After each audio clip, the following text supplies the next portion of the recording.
안녕하세요. 문향 이정임 시인입니다. 아름다운 시가 있어 아름다운 세상이 있습니다. 오늘도 저와 함께 김용수 시인을 만나보겠습니다.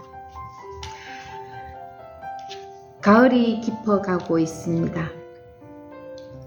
여름은 우리에게 많은 상처를 남겼지만 그 상처 못지않게 우리에게 많은 선물과 희망을 남겨주고 떠났습니다. 여름이 서 있던 자리에 여름은 그가 줄 수 있는 선물을 곳곳마다 남겨두었습니다. 지금은 그 여름의 선물을 거두어야 할 때입니다. 여름이 우리에게 남겨준 것이 무엇인가요? 이 시를 끝까지 듣는다면 그 답을 찾을 수도 있을 것입니다. 오늘은 김용수 시인이 특별히 고른 세 편의 시를 낭송해 드리겠습니다. 오늘은 산문시로서 먼 게 그 진화에 대하여와 가을과 여름의 가운데에 서서 해바라기를 보내드리겠습니다.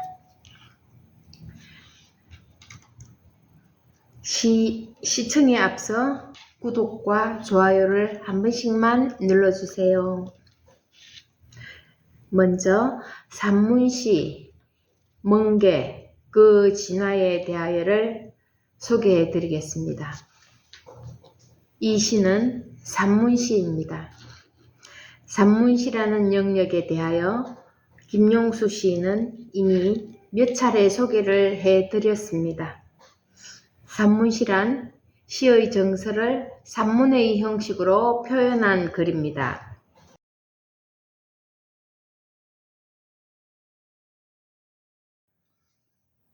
먼저 산문시 먼 게 그 진화에 대하여를 소개해 드리겠습니다. 이 시는 산문시입니다. 산문시라는 영역에 대하여 김용수 시인은 이미 몇 차례 소개해 드렸습니다. 산문시란 시의 정서를 산문의 형식으로 표현한 글입니다.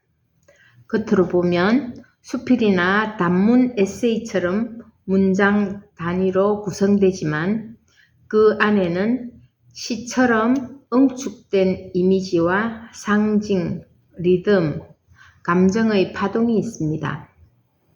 즉, 문장으로 쓴 시, 운문과 산문의 경계에 있는 시가 산문시라고 할 수 있습니다. 먼 게 그 진화에 대하여 당신을 만나기 전까지 나는 나였을 뿐입니다. 나는 보다 나은 내일을 꿈꾸며 스스로의 인생을 살았던 청년이었습니다. 회사에 출근하여 치밀하면서도 열정적으로 일을 하였고 퇴근 후에는 친구들과 어울려 술잔을 기울이며 개인과 조국의 내일을 논하였으며 쉬는 날이면 근처 도서관에 들러 톨스토이, 도스토옙스키를 섭렵하였고 니체의 자라투스트라는 이렇게 말하였다를 읽으며 인생의 가치를 사유하기도 하였습니다. 그런 나에게 당신의 등장은 내 인생을 송두리째 바꿔버렸습니다. 그것은 방법만의 변화가 아닌 근본적 가치의 기준을 바꾸어버린 사건이었습니다. 때로는 마마보이라는 소리를 들으며 어머니가 나의 모든 것을 다 처리해 주기를 바랐고 궁색함이 없을 정도로 아버지는 나에게 풍족한 삶을 지원해 주었습니다.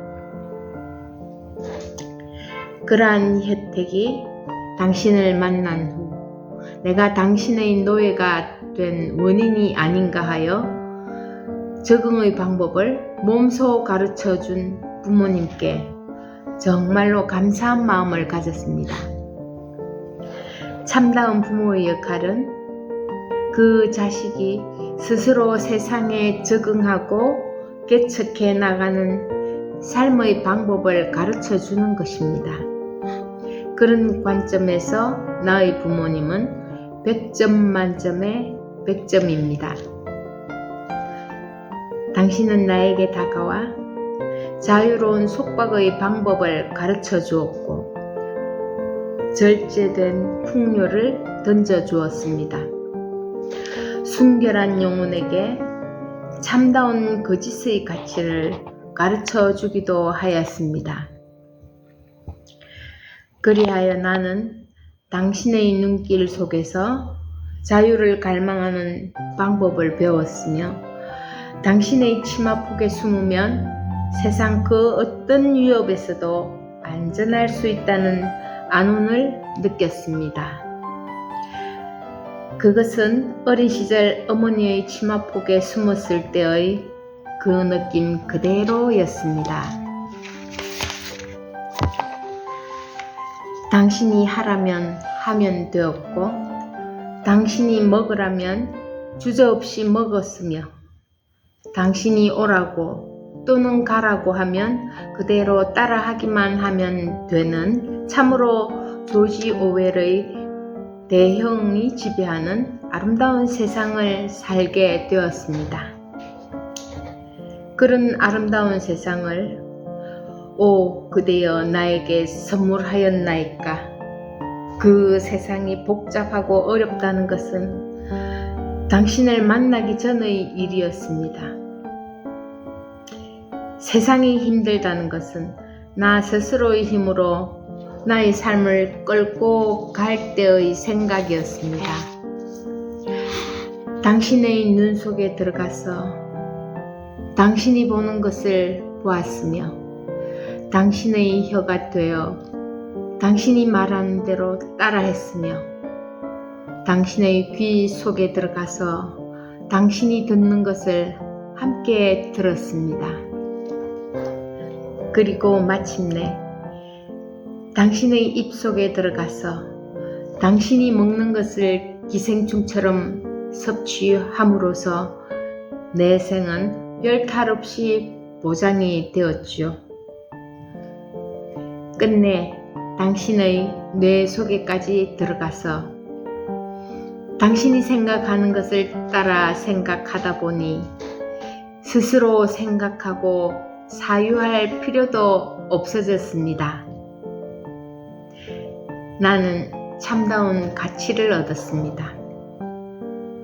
스스로의 뇌는 거추장스러웠고 아무짝에도 쓸모없는 아무런 역할도 감당하지 않는 나의 뇌는 그가 하는 일에 비하여 먹어치우는 에너지의 양이 지대하므로 나는 나의 뇌를 퇴화시켰습니다.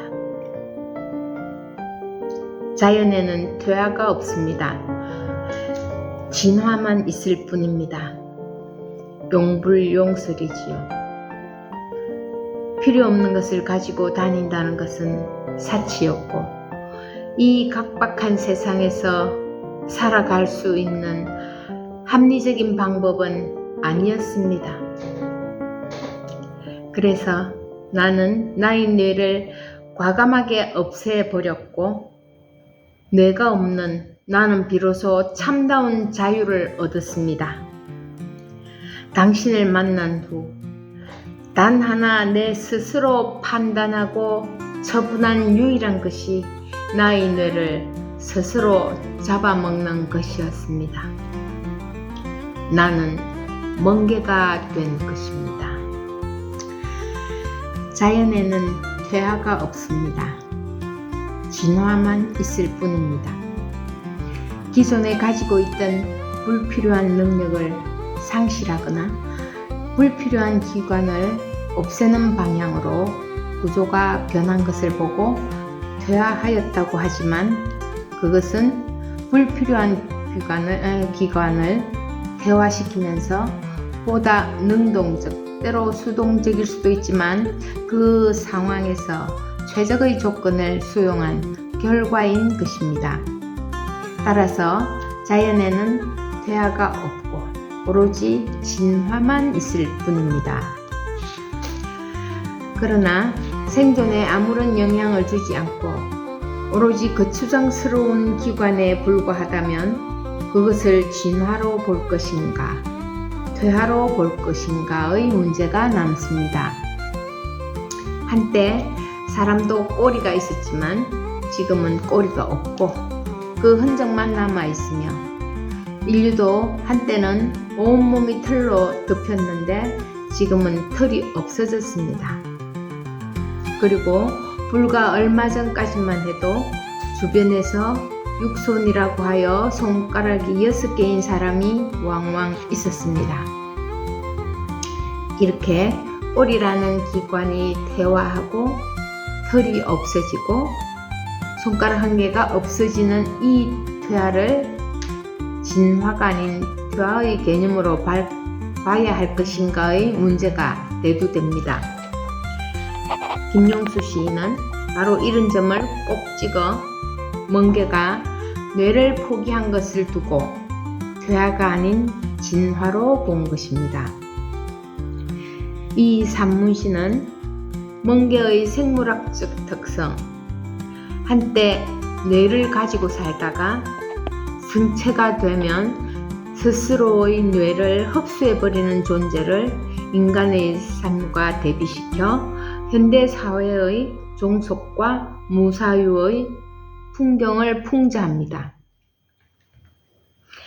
타인의 시선과 체제의 명령에 순응하며 뇌를 스스로 삼키는 존재로 변해가는 좀비 인간, 마마보이, 예스맨을 두고 시인은 멍게의 진화라 부르는 것입니다.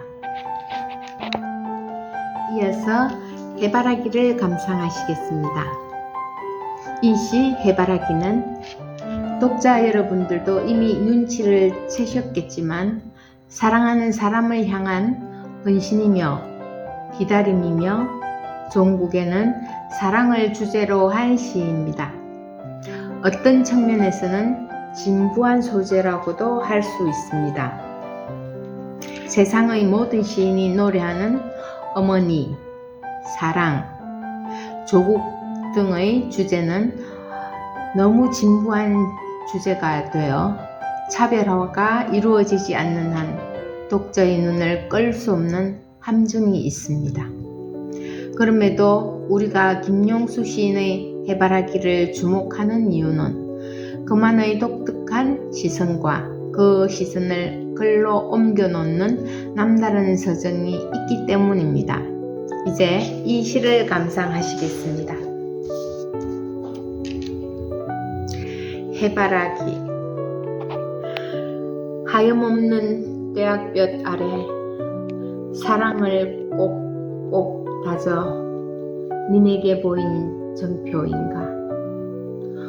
오늘 새긴 또 하나의 생측이 다가갈 수 없는 그리움이기에 바람만 부다 고개 꺾여져도 허리 부러져 뒹굴지 않는 것도 고마움이여라. 그대를 보지 못할까. 투정도 부리지 못한 채 바람만 보다 어제보다 더 새까맣게 탄 얼굴 떨어뜨려 놓고 꼭 같은 거리에서 꼭 같은 그리움으로 바라보는 해바라기였네. 이 시는 겉으로는 단순한 꽃을 향한 시선이지만 그 내면에는 순정, 헌신, 인내, 그리움이 응축되어 있습니다. 특히 같은 거리에서 같은 그리움으로라는 표현은 사랑의 불변성과 체념의 미학을 보여주는 결정적 구절이라 할 수 있습니다. 표현상의 특징으로는 해바라기를 의인화하여 감정이입을 극대화하였고, 불가능한 거리와 변치 않는 시선을 대비시킴으로써 사랑의 깊이를 강조하였습니다. 마지막으로 짧은 행의 분절로 리듬감을 고조시킴으로써 깊은 여운을 주며 바라보다 라는 구절을 반복함으로써 이 시 전체의 호흡을 지배하고 깊이 있는 시를 완성하였습니다.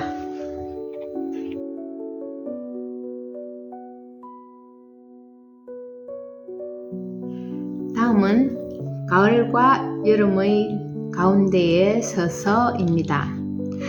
계절의 교차점에 놓인 시간을 통해 사랑과 이별, 머무름과 떠남, 그리고 이런 소재를 바탕으로 한 인생의 덧없음을 그려낸 매우 서정적이고 철학적인 작품입니다.